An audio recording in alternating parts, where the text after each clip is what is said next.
Слухайте, а вас теж задовбав керівник-кретин, який постійно маніпулює, і ви завжди винні у всьому, та ніколи не маєте рацію, навіть якщо виконуєте усю роботу правильно. А ви не забули про комуналку, за яку рано чи пізно доведеться платити? Хоча звідки брати гроші, щоб погасити борги, теж невідомо. До речі, вітаю, ви у клубі 120%. І сьогодні я розповім, що це таке та як звідти вилізти. Та найголовніше, я поділюсь з вами абсолютно безкоштовно секретним методом, який використовують усі успішні люди. І це покращить ваш шанс на розкішне життя рівно на 55,5%. Але для цього потрібно додивитись відео до кінця, бо ви в пастці і у вас більше не залишилось вибору.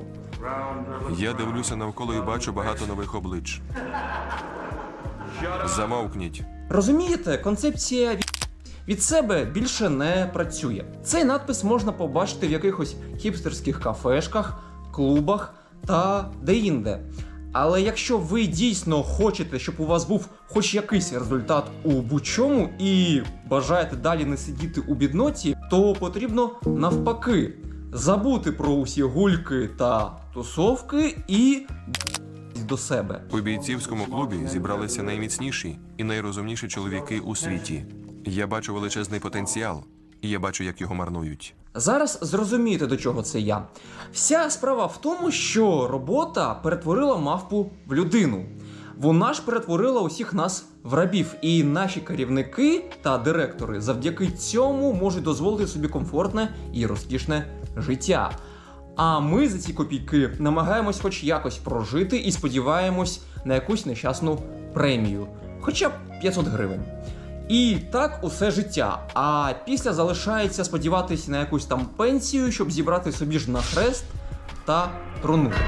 Погодьтесь, це така собі перспектива. Тому ми для повної картини розуміння пограємось з науковими дослідженнями і постараємось створити ідеальну роботу з ідеальними умовами та ідеальною зарплатнею для кожного з вас. До речі, ви щось чули про теорему безкінечності мавп? Певен, що ні. Зараз розповім, бо це вкрай важливий момент у нашій з вами розмові. Тож, існує ідея, що мільярд мавп, які будуть рандомно стукати по друкарській машинці, у нашому сучасному випадку це клавіатура комп'ютеру та ноутбуку, рано чи пізно надрукують будь-який текст. І навіть Гамлета Вільяма Шекспіра. Як взагалі так вийшло, що навіть примати знають англійську мову та письменника, а ви досі ні?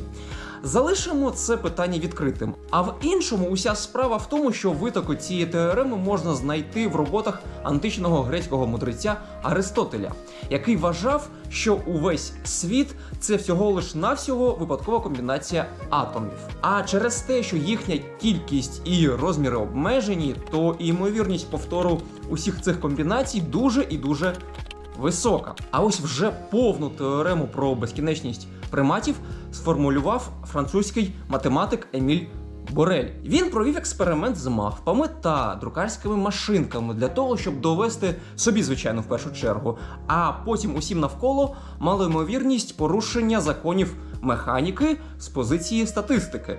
Борель вважав, що чисто в теорії будь-який предмет, який рукою можна підкинути вгору, може більше не повернутись на землю. Але це настільки мало ймовірно, що радше мавпи зможуть надрукувати Гамлета. А вже сучасні вчені підрахували, що якщо прибрати усі розділові знаки та пробіли, то ймовірність рандомного набору цього твору, який складається зі 130 тисяч літер, дорівнює ось це число. Пробачте, я гуманітарій, тому я навіть не пропускаю, як це озвучити. Тому якщо хтось шарить математику, то ставте лайк. Але увесь прикол не в цьому. Якби уся доступна і відома для огляду частина Всесвіту була заповнена мавпами, і якби вони друкували цей твір ще з початку зародження саме цієї частини простору, то ймовірність набору п'єси підвищилась би до цього числа. У 2003 році студенти з Плімутського університету все-таки вирішили перевірити цю теорему в дії і провели свій експеримент. Вони подарували 6 павіанам з місцевого зоопарку комп'ютери та навчили, як правильно ними користуватись. Як ви гадаєте, що було далі? Студенти все-таки отримали результат, але не той, який очікували. За місяць мавпи надрукували всього лиш 5 сторінок абсолютно безглуздого тексту з різними рандомними символами і величезним переважанням літери S. Нагадує мою курсову та дипломну роботу. Я приблизно з таким же звучанням, ентузіазмом і зухвалістю усе це писав. А комп'ютери, які їм, до речі, подарували, вони просто зламали. І ви спитаєте зараз, до чого все це я розповів? І де секретні методи, щоб підвищити свою продуктивність на максимум? А ви так і нічого не зрозуміли? Добре, не питання, зараз поясню ще простіше. Сидите ви такі в офісі та натискаєте на клавіатуру. У вас з'являються думки, що це настільки безглуздо і так далі. Немає ніякого сенсу працювати. Кожна година на роботі – суцільна нудна мука. Та й невідомо, яка зарплатня буде у цьому місяці.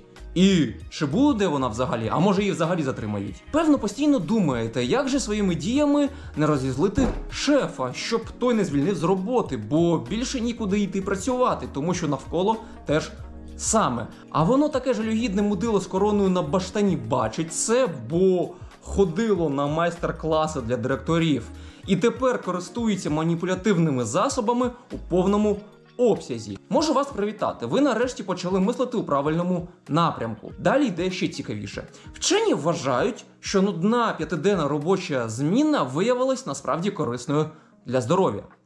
Цікаво, а з якого це дива так виходить? А виявляється, що проводилось дослідження, і результати показали, що в довгостроковій перспективі краще здоров'я в тих людей, які щодня приходять на роботу і йдуть з неї в один і той же час. Наприклад, стандартні з 8 до 5.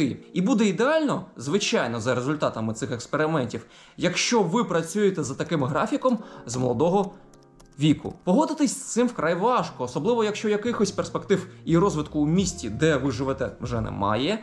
Не беруть на роботу навіть у кіосок цигарками. З офіційним працевлаштуванням також дуже важко. І все, що вам залишається, це ходити вулицями та дихати індустріальним повітрям міста та не знати, що робити далі у житті. На противагу наших з вами думок, вчені, які цим займаються, кажуть, що усе насправді навпаки. Саме нерегулярна зайнятість та переробки негативно впливають на здоров'я. І весь прикол в тому, що якщо людина спочатку стабільно працювала 5 днів на тиждень, а потім повністю чи частково перейшла на плаваючий графік, то стан її здоров'я погіршиться у декілька разів. І в 50 років це можна відчути. Тому що в багатьох учасників цього дослідження виявили хронічні захворювання, депресію та інші ментальні проблеми. Ціле покоління працівників бензоколонок, офіціантів, рабів з білими комірцями. Як це можна пояснити і чому так усе виходить? Здавалось би, за логікою все повинно бути навпаки. Але насправді виходить так, що від графіку 5/2 ми менше стресуємо. Рутина дійсно втомлює, але людина не так критично на усе це реагує, як у випадку з ненормованим робочим днем. Також часто робота з нестандартним графіком, за думкою дослідників, буває низькооплачуваною. І тому люди не захищені фінансово, а від того мають менше часу та грошей на турботу про своє здоров'я. Усі ці цікаві висновки зроблені на основі 30-річного дослідження, яке проводили на 7 тисячах працівниках. Ну добре, з цим більш-менш переконали, але погодьте, що ми з вами у будь-якому випадку готові сперечатись все-таки далі. Бо куди подіти думки про те, що якимось дивовижним чином потрібно хоч якусь частину грошей, яких і так не дуже багато, зекономити і зберегти на чорний день. І все, що вам виходить, це мовчки спостерігати у соцмережах за файним життям інших людей. Реклама примушує нас ганятися за машинами і речами, примушує ходити на ненависну роботу, щоб купувати мотлох, який нам не потрібний. А якщо хочеться набагато більше, ніж проста та нудна стабільність? Добряче подумайте про це і напишіть мені свої думки. Але насправді, за яким графіком зручно працювати, вирішувати кожному окремо. І я не про те. Ось уявіть собі ранок. На вулиці похмуро, сонця не видно, йде сильний дощ або навіть сніг. Ви не виспались, вже котрий раз дзвонить будильник, а на роботу все одно потрібно йти. Ви нормально не поснідали, а може навіть і не вмились, бо раптом вдома вимкнули світло. Звичайна життєва ситуація. Об'єм роботи величезний, і щоб якось посилити свою продуктивність, ви вирішили випити кави. Одна чашка, друга, третя. Ви почали нервувати, у вас вже стрес щодо дедлайну не встигаєте, а напій взагалі не допомагає. І навіть навпаки, спати хочеться ще більше. Що ж не так? А виявляється, що у складі кави є два алкалоїди. Кофеїн, який надає енергію та бадьорість, та теобромін. І він навпаки має заспокійливу дію. Ті, хто зазвичай проводять більшу частину часу за кермом, знайомі з ефектом 30-го кілометру. Вчені підрахували і виявили, що якраз найбільша кількість аварій відбувається саме у проміжку від 30 до 50 кілометрів, починаючи від місця останньої стоянки. І цьому є логічне пояснення. Перед відправленням у рейс водій випиває чашку розчинної кави або декілька, та ще й цигаркою. Це як ритуал, бо кава без цигарки зараз взагалі ніяк. Спочатку він почуває себе добре і бадьоро, бо на організм починає впливати кофеїн, але вже через недовгий час, приблизно 25 хвилин, у гру вступає теобромін, який навпаки розслабляє. І якраз за цей час водій в середньому встигає проїхати від 30 до 50 кілометрів. Існує ще одна версія, чому люди так по-різному реагують на дію кавових напоїв. І це пов'язано саме з роботою мозку. У більшості випадків кофеїн блокує рецептори, а це, звичайно, у свою чергу розганяє нервову систему. Тому, коли ми випиваємо хоча б одну філіжанку кави, то одразу ж запускаємо механізм стимуляції нервової системи. Це майже як завести двигун в машині. Але в деяких людей, і це залежить від генетики, рецептори, які відповідають за сприйняття кофеїну, просто перестають працювати. А нащо їм на когось працювати? Може, вони хочуть відкрити свою справу?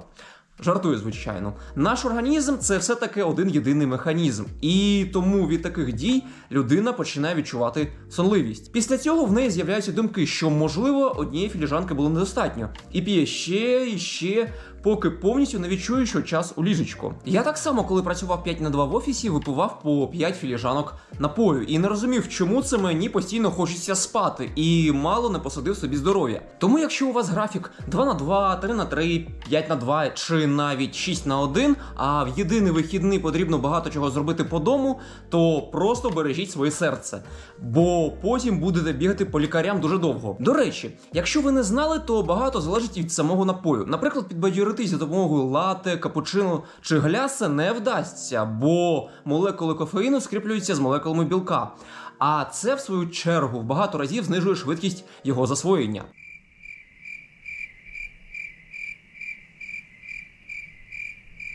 Муха, пішла геть звідси. Також у повному обсязі не відчуть енергійний ефект від кави і ті, хто п'є багато води, бо через велику циркуляцію крові концентрація кофеїна у цих випадках мала. Ще один момент я перевірив особисто на собі.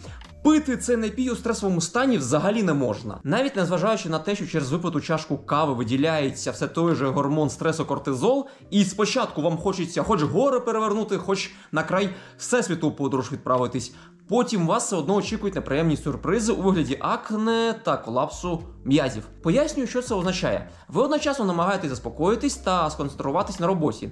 З іншого боку, через увесь стрес виділяється кортизол. Зверху ви заливаєте усе це кавою, яка спочатку бадьорить, а потім вам різко захочеться відпочити.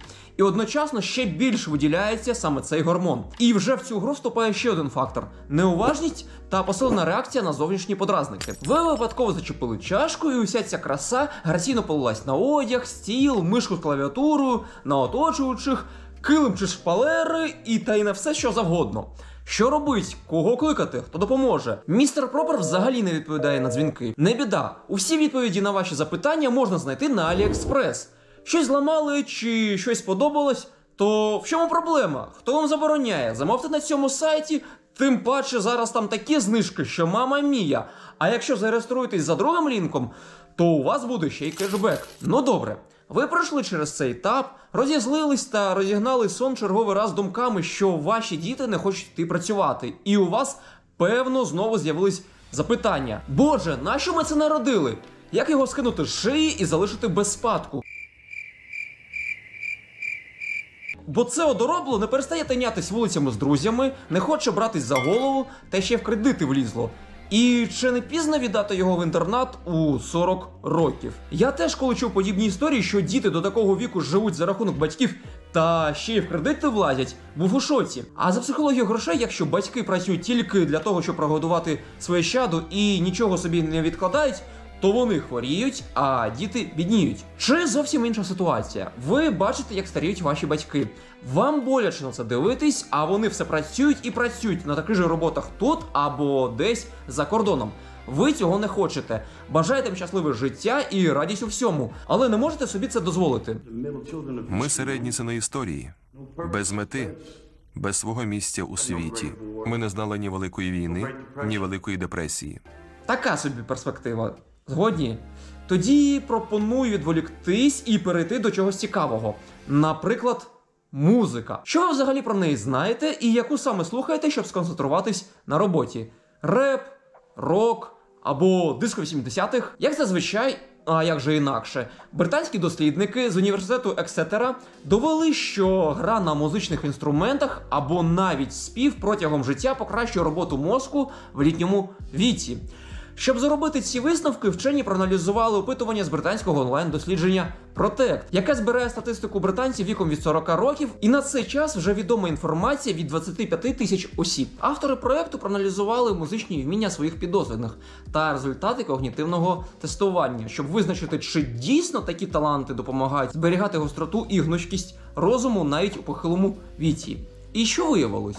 А виявилось те, що гра на музичних інструментах, особливо на фортепіано, у будь-який період життя покращує пам'ять та здатність вирішувати складні завдання. А якщо займатися цим хобі в старості, то користі буде ще більше. Тому ви вже знаєте, як будете проводити свій вільний час на пенсії. Як виявилось, спів також покращує здоров'я мозку і загальний стан організму. Подивіться хоча б на рок-зірок 70-х. Їм вже по 300 років, а вони все ще молодці. Працюють нормовано, зберігають ясність думки і спокійно збирають стадіони. Хоча у різних випадках по-різному. Наприклад, похилі британці займаються хоровим співом, а на їхнє гарне самопочуття впливають ще й соціальні фактори.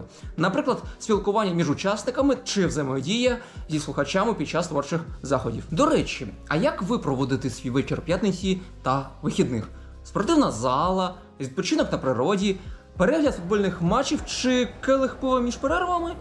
А ви знали, що алкоголь насправді це погане снодійне, і нічне спостереження за годинником лише посилює безсоння? Зараз ми з вами про це серйозно поговоримо, бо, на жаль, приділяємо цьому важливому аспекту у житті дуже мало часу. Так, з одного боку алкоголь дійсно скорочує час засинання, а з іншого руйнує стабільну, так би мовити, архітектуру сну. Яким чином це відбувається? Алкоголь скорочує тривалість фази швидкого руху очей. Саме під час цього етапу мозок оброблює отриману за день інформацію, генерує нам сновидіння та готує до нового пробудження. Тому якщо фаза скорочується, то якість сну теж знижується. Тепер трохи про годинник.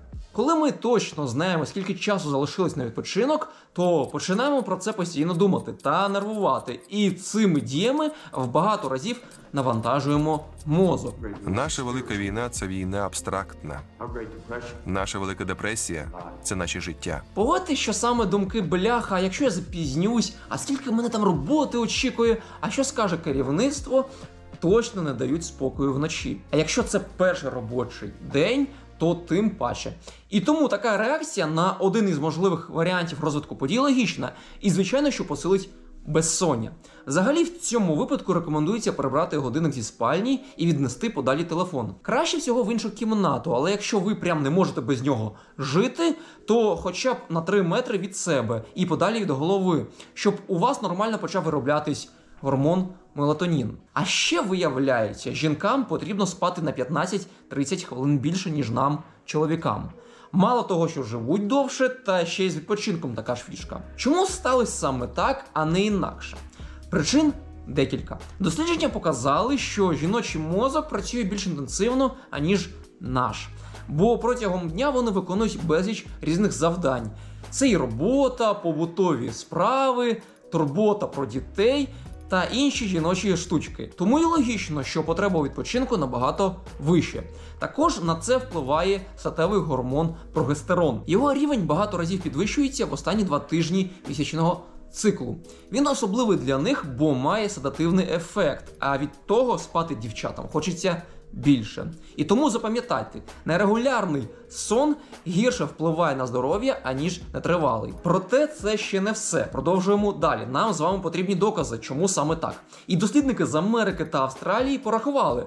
Добряче порахували. І зараз дізнаєтесь наскільки.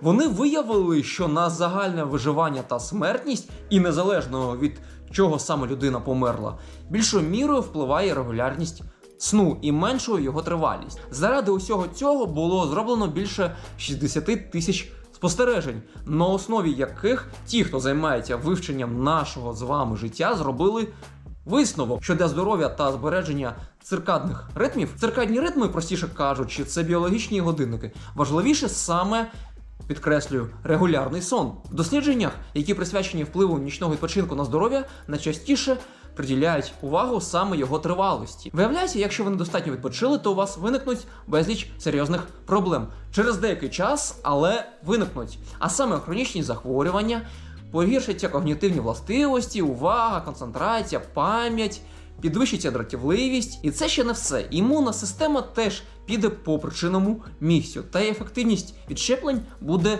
низькою. Навіть якщо ви не будете мочити ту кляту манту. Померти від недостатньої кількості відпочинку – така собі справа. І тому автор дослідження вирішили порівняти, як саме регулярність і тривалість сну передбачають ризик смертності від будь-якої причини та від кожної конкретної. Для того, щоб усе це дізнатись та виміряти, світочі англійської науки скористалися інформацією про щоденну активність, знято за допомогою акселерометрів з 60 977 осіб з британського біобанку. За наданою їм інформацією вони підрахували рівно 10 мільйонів годин неспання. Потім ще раз розрахували і вже вивели індекс регулярності сну з милозвучною назвою SRI. Це показник, який порівнює схожість різних типів сну з одного дня до наступного. Смертність в цьому випадку реєструвалась протягом 7 років і 8 місяців, а після запису інформації з акселерометра виявилось 4,84 смертей на 1000 людей. Усі результати експерименту були відомі з урахуванням віку, статі, етнічної належності, а також соціально-демографічних факторів, способу життя та стану здоров'я. Зараз ви дізнаєтесь, наскільки регулярність повноцінного відпочинку відіграє важливу роль. Виявляється, що нормальний та щонічний сон зменшує ризик смертності від будь-чого і навіть раку аж до 48%. Але й про тривалість сну не слід забувати, бо вона теж грає велику роль. Тим, що знижує шанси померти від серцевих захворювань та інших різних причин на 51%. Нічого собі, ніхрена собі. Тобто спати потрібно кожну ніч хоча б по 7, а в ідеалі по 8 годин, і тоді все буде добре? Ви точно впевнені, що все так і буде? А може ні? Ось вам якраз казочка перед сном і ще одна невеличка фобія у скарбничку. Існує так званий паразит-віртуоз, і на нервах він зараз зіграє добряче. Тобто це така собі ракова пухлина, котра здатна збільшуватись у розмірі за рахунок активності мозку. Я гадаю, що ви чули про те, що люди, які постійно займаються розумовою працею, аніж фізичною, живуть довше і менше схильні до таких нейродегенеративних захворювань, як хвороба Альцгеймера. А чи може бути навпаки? Чи може активність нервових клітин мозку шкодити організму? Останні дослідження в галузі нейроонкології кажуть, що так. Це прям реально і таке можливо. Є така дуже шкідлива штука під назвою гліобластома. Це злоякісна пухлина мозку, яка здатна паразитувати на нейронах мозку. Але щоб такого не було, і найголовніше, щоб ви про такі погані речі ніколи не думали, а навпаки, усе на світі пам'ятали, і віршики вчили, і коли дедлайн теж знали, вчені рекомендують ароматерапію, бо вона покращує пам'ять аж на 226%. В експерименті взяли участь 43 людини віком від 60 до 85 років. Їх рандомним чином поділили на 2 групи. Одні надали картриджі з високою концентрацією ефірних олій, а інші контрольній групі з незначною кількістю ароматичної речовини. Серед ароматів були масла троянди, апельсина, евкаліпта, лимона, перцевої м'яти, розмарину та лаванди. Дифузори оприскували ці аромати протягом 2 годин щоночі рівно 6 місяців, а раз на тиждень запах змінювали. На початку та в кінці всього спостереження стан здоров'я всіх учасників оцінили за допомогою МРТ. Також їм провели нейропсихологічне тестування. І в кінці експерименту результати показали, що в людей, які вдихали аромати високої концентрації, підвищились когнітивні здібності на 226%. Запитаєте, як це підрахували, як так вийшло, тим паче в похилому віці? Все просто, вони пройшли тест на запам'ятовування, а візуалізація на апараті МРТ показала ефективну роботу мозку на ділянці, яка відповідає за прийняття рішень. Також ті, хто брали участь в експерименті, повідомили, що вони спали вночі набагато краще. А загалом про зв'язок нюху та роботи мозку відомо вже давно. Та ж втрата здатності до нюху може передбачити розвиток майже 70 неврологічних та психіатричних захворювань, хвороба Альцгеймера, Паркінсона, шизофренія чи навіть схильність до чарочки.